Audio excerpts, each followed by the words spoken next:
Hello everyone, and welcome to a game known as Factorio.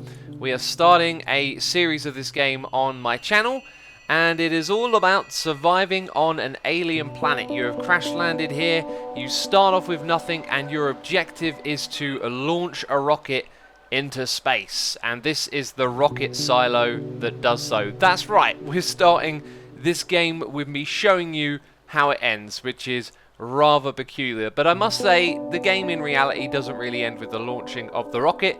It is, however, the objective of this game, and I have actually never seen this in action before. So we're going to click launch, and I'm hearing some rumbling sounds, and we're seeing the animations. This is the goal that we're going to achieve in this series, and I'm going to walk you through all the crazy complex madness you're going to see in this world. Wow, look at that rocket go, and it's off the screen. And you launched the rocket, but there was no satellite inside. Yeah, that's right. You're supposed to put a satellite in there before you launch it. And I'm going to quickly walk through the factory that enabled us to do this. I have been live streaming. In fact, I've put about 47 hours into the world that you're seeing right now. It's not the world we're going to play this series on. We're going to start again from scratch, but I want to give you an idea of how crazy and wonderful this game is, okay? We started with nothing, and we had to craft and produce items to automate the creation of other items, which automated the creation of more items. It allowed us to make things like robots, which automatically bring things into my inventory. And as we zoom out, the world gets crazier and crazier, as you can see all the things that I have built. Like I said, we started in this world with absolutely nothing. And I've been live streaming this. I've done about 21 live streams in this world, and just been learning the game, and now I want to start again from the beginning and have a really fun time with all of you. I'm hoping to teach you how to play this game as well with this series, but first of all, what we need to do is go back in time, because I've actually played this game on my channel before. Oh yes, that's right. Over 6 years ago, this was February 2013, you were looking at a very old version of this game, Factorio. Back then, it even had charm, but its graphics were not that great. But we had fun playing this game, and then we even went and played it again a second time in December of 2014. And by then it had a massive graphical overhaul, and it looks much more like the game it is today, but the graphics have come further along, as has all of the gameplay and all of the things that you can do inside of this wonderful game called Factorio. So if you'd like to check those out, I'll put links to them in the description box, those old series from many years ago. But anyway, it's time for us to jump into a world and talk about how you get going on this game. So welcome to the Factorio main menu. There is a campaign, but we're not going to be playing that. We're actually just going to be playing what's known as free play, I believe. There's a whole bunch of options that you can tweak and change, and we'll come back to that in a little while. I'm just going to be showing you how you can get started in a world. When you do log into a world, it gives you tips and tricks, which is fantastic. It also tells you the objective of free play. Your task is to launch a rocket into space. Do this by constructing a rocket silo and launching a rocket with a satellite. You will need to research advanced technologies in order to unlock the rocket silo. Start small, work your way up with automation, and don't forget to protect yourself from the natives. That's right, we are not alone on this planet. And I'd like to speak a little bit about the atmosphere of the game. It's kind of like lonely and gloomy, but I feel like that works in its favor as you're stranded here on an alien planet and you start to pollute it as you take resources from the world. Now, having this copper and iron right next to each other at the beginning is fantastic, but the other materials that we need to seek out are stone. We have some over here, and coal is going to be the other one, so we can use the mini-map here to look for resources, and it just so happens that we've got coal down below. So we're going to head down there to mine some up, as well as mining some stone from up the top here. So I've mined 25 stone from that patch up the top there, and what we want to do is craft that all into stone furnaces. This game has a wonderful crafting system where you don't really need to know any recipes or remember anything at all. When we start to make some more advanced items that require stone furnaces to be crafted to make them, you can do that all with the click of a button. So to get going nice and smooth here, we want to gather 25 stone, then come down to the coal patch and just get a little bit of coal for fuel. Probably not going to need any more than 10. And yes, this game has a day and night cycle, which kind of sucks in the beginning when you're trying to make a video for YouTube. You know how it is with dark videos, but we should have just enough light from our flashlight to see what's going on here. So you start the game with a burner mining drill, a stone furnace, and just enough iron in your inventory to make a couple of iron axes, which we've been using to mine the items on the ground. So then we're going to drop down this burner miner drill that we've made right here. We're going to put down the stone furnace in front of it, and then we're going to feed these both with a couple of pieces of fuel. Now this is going to mine up the iron ore from the ground, which it's placed above, and then it'll automatically put those things into the iron furnace, or sorry, stone furnace in front of it. So once again, we're going to give this a couple of pieces of fuel so it can make us lots of iron. I've actually gone ahead and just put all of my fuel into both of these, so we didn't need 10 in total, because all we need is 18 pieces of iron. Now remember how I talked about the crafting will make the thing that you need to make the thing. Okay, so to make a burner mining drill, we need iron plates, iron gear wheels, which are made out of plates, and stone furnaces. And we have all the materials right here, so we can actually click that twice, and then it crafts it all down here in the bottom left of the screen. Now these things do take a little bit of time to craft, but early in the game, these things are nice and easy. So now what we're going to do is head back down to the coal patch. And what I should have done is actually save myself 2 pieces of coal, because we will need that in order to get these burner mining drills going. Now we know how this works, but if we put 2 down here and point them into each other and give them both a piece of fuel, they are actually going to mine coal and continuously feed them into one another. That means these are now essentially running forever, and we can come over here and pinch some coal whenever we need it. So we'll let that run for a little while, and then we'll head back up top and we'll use this coal. So I now have 20 pieces of coal to bring up here. You can see this thing has run out, that's fine. Hopefully, yeah, look at that. It made enough for us to make some more of these miner drills, which is fantastic. Let's go ahead and make one of those and a stone furnace over here, and then feed this thing some more fuel so it can keep doing what it does. But now we've got another miner drill and another stone furnace, and guess what? We're going to mine up some copper, and we're going to smelt that into copper plates using the fuel that we've got. So as you might suspect, this game has chests, and we could actually skip this step and start off by making an iron chest, but we will need to chop down trees to make power lines, as we're going to generate power and start to automate moving around these items and smelting them, because at the moment I'm taking trips down the bottom to pick up coal. We're opening up these furnaces to get the iron and the copper, and we want to be able to automate that. There's also something else that's going to be really handy, which is to make sure that we've got loads of stone. So that's why I wanted this wooden chest. We're going to make one of those. We are going to make another burner mining drill, and we're just going to plop this thing down over here with a chest in front of it. So you can see where the output is. If we put that there, this chest is going to fill up. So let's go ahead, and in fact it can just have the rest of the fuel, and now it will slowly fill up this chest with lots of stone. So far you've only seen a smidge of what this game has to offer, and one of the things that the developers have done for this game is made the controls as smart and as streamlined as they can. There are loads of little shortcuts, hotkeys and tricks and tips that you really want to pick up when you play. I'd recommend actually going onto YouTube and searching for like a tips and tricks video if you're planning on buying and playing this game yourself. You can make the contents of a machine appear by pressing Alt. So now we can actually see what's inside of here. We can also take all of the contents by Control right clicking. No, Control right click is to take half, and then Control click I believe is to take all of them out of there. So we don't even have to open up the interface to take out all of its contents, as you just saw. Now with this copper and iron that we've got, we're going to be able to make a few other things. So if we go down into this menu here, we need to make a boiler and a steam engine to boil water and turn it into electricity. That'll also require a pump to make these things, and I am just clicking on them, and now you can see all sorts of other items are being made. So there are electronic circuits. These require some copper cables made from copper, and all of the crafting gets done automatically down here, which is fantastic. Another thing that we're going to need is a small electric pole, so we'll make one of those, and then we're going to need a burner inserter as well. So whenever you're playing a game of Factorio, there should always be a body of water near to where you start. And I always think it's a good idea to pump water close to where you're producing coal so you can keep your power running a little bit easier in the beginning. So we can throw down our offshore pump. This is going to take the water and put it into our pipes, of which we actually have none. What we're going to do is place a boiler like this. It will allow the water to flow through these sides and the steam coming out the front here. We can see that by the labels on this thing. If I press Alt, of course those disappear. So being able to press Alt is a really good tip for this game.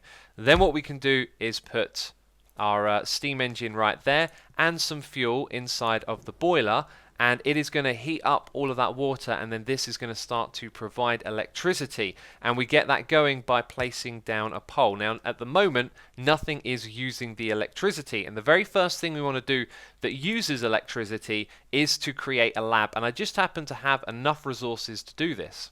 So now we can place down our lab and we can fill it up with science packs, which I like to call potions, in order to do research and unlock technologies. There is a massive, ginormous technology tree in this game, which we will check out in just a moment. But first of all, what we want to do is create something else from our inventory known as an electric mining drill. This is going to allow electricity to do the same job as the burner mining drill, and we can transfer electricity around the world using these poles. So the first place we're going to send them to is down here where we have some coal, as we need coal to keep the electricity going. Now when we made the science lab, you may have noticed it made something called a transport belt in order to craft that.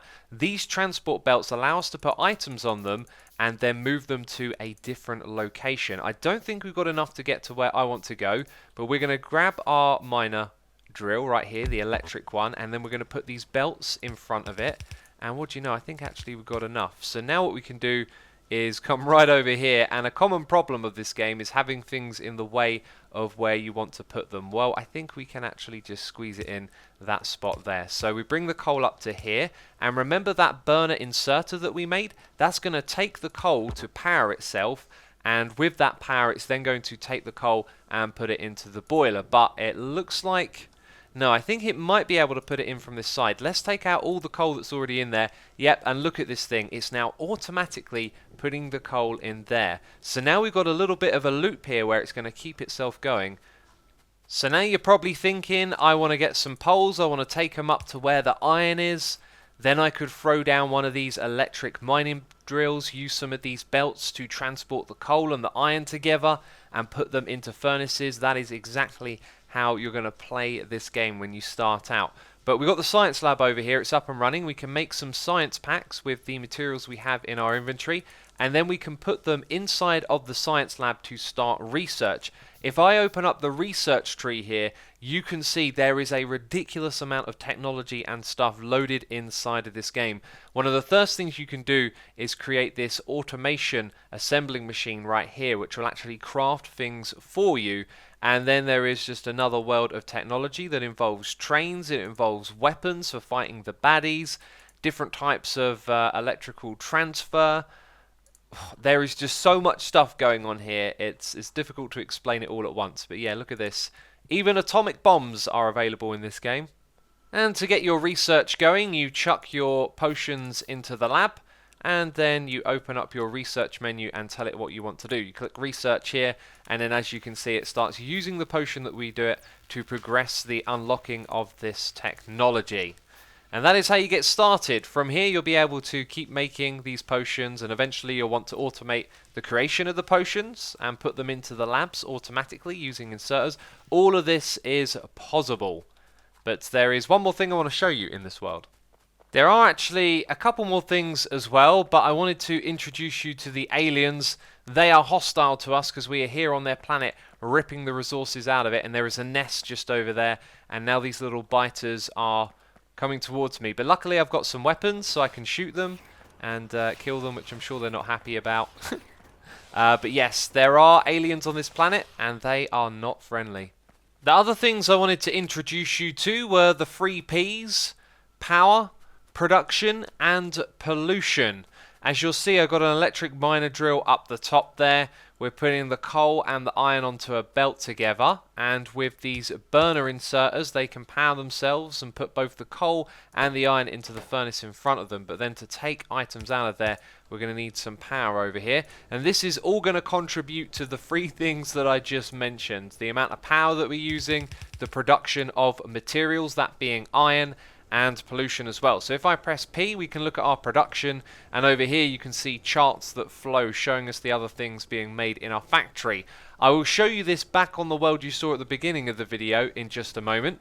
There is also power. We can look at our history of using power over the last minute. This is where we've of course gone and added these inserters to take the iron plates out. And then the other one is pollution. If we go to our mini map, you can see there is a red haze now around this area, and that's because each of the things that we are using are producing pollution. These do 1.8. These don't actually do anything, but I think the electricity does. There isn't a pollution meter right there, but there are on these electric mining drills. They create 9 pollution each. So as you expand, pollution is going to spread through the world, and that is going to aggravate the aliens that we saw up here a moment ago. This was a much better way to introduce you to the aliens. That's right, I'm standing in the middle of one of their bases. This is the world that you saw earlier in the video where we launched the rocket, and the amount of pollution going on here is utterly ridiculous, and that's because I'm playing in peaceful mode. One of the things that I found about these aliens in this game is that they are an added grind that you have to worry about, and I don't find them particularly challenging. I'm much more interested in all of what's going on over here. So when we set up our world to play in together, what I'm going to be focusing on is tweaking the settings so that the aliens aren't as quite of a nuisance. Anyway, I want to show you something cool. I have a blueprint somewhere. Here it is, and we're going to plop it down there and say goodbye to the aliens. Another annoyance I have with this game is how quickly its resources diminish. Once you start playing this game on a much larger scale like we are, you spend a lot of time coming over to these patches, filling it up with the electric mining drills and transporting the resources elsewhere, but they run out really quickly, and this adds a lot of maintenance to the game that I don't particularly enjoy. And because we're going to be able to tweak the settings of the world that we play in, we're probably going to ramp up the richness of the resources, meaning that patches like this would last for a lot longer. So I want to go back to the 3 Ps we talked about, and of course we saw pollution just a moment ago, which is absolutely crazy. If I click on a power pole over here, we can see the crazy power consumption that I've been using, all the things that it's been going to, and you can see this historically over hours and hours into the game, which is always just fascinating to look at. And the same goes for production as well. So let's have a quick flick through all of this. It shows us all the materials we've been producing over even 50 hours. And that also applies to fluids, which are a part of this game, and buildings as well. So one of the other things I want to do when we play this game together is get an achievement which is known as the Lazy Bastard achievement. If we go into the screen here, you'll see that I've done over 50% of them, and somewhere down the bottom here is one that is locked. There it is, Lazy Bastard. Win the game by crafting no more than 111 items manually. So if you remember all the crafting that we did in our inventory screen a moment ago, that can all be achieved automatically by creating the assembly machine, which was the first bit of research we were going to do in that other world. So the idea is that I've got to create all of this stuff with me only making 111 or less manual crafts inside of the crafting screen right here. It is going to be one really interesting challenge, my friends. So my friends, it is time for us to set up the world in which we'll be playing this series through, and of course I'm going to show you the settings. If you want to do the thing where you play along in the same world with the same challenge, then you are able to do so. As I've expressed, there are 2 things that I want to change here. The first one is to do with resources. I find that iron ore and copper ore run out a little too frequently for my liking. So what I would like to do is increase the richness of them so these resources will last longer. We're going to pump copper up to good, and we're going to pump iron ore up to very good, because I believe overall you generally use more iron than you do copper, although that might be early game. But that's what we're going to go with. As for the frequency of all of these other resources and the amount of them, it seems fairly fair to me, so we're not going to touch any of those. We're also not going to mess with anything in the terrain settings or the basic settings over here. What we will do though is nerf the aliens a little bit. Again, they are a sort of grind of their own in this game that I'm not particularly interested in, so I am interested in nerfing them. Over here they can expand. This is one of the things I find irritating. When you spend time going and clearing them out, which is another grind you have to do in this game, they start to expand back into the territory. So we're going to nerf that, and I'm going to adjust a couple of other sliders here that affect the rate of their evolution and what they can do to expand. So I've adjusted the sliders. You can pause the video if you want to get the exact same settings. It's a little bit finicky. Unfortunately, there isn't a way to edit the numbers directly here. What we can also do is generate a preview. This is going to create the terrain. It's then going to show us where the resources will be, and there is also the seed in the top left. Now, I'm not sure what I'm looking for here. Probably a nice cluster of the materials we need in the beginning together, which we actually have in that one. But I'm going to just click here and watch for a few of them until I see something that I like. Okay, I've decided to go with this one, and I don't think there's anything particularly special about it.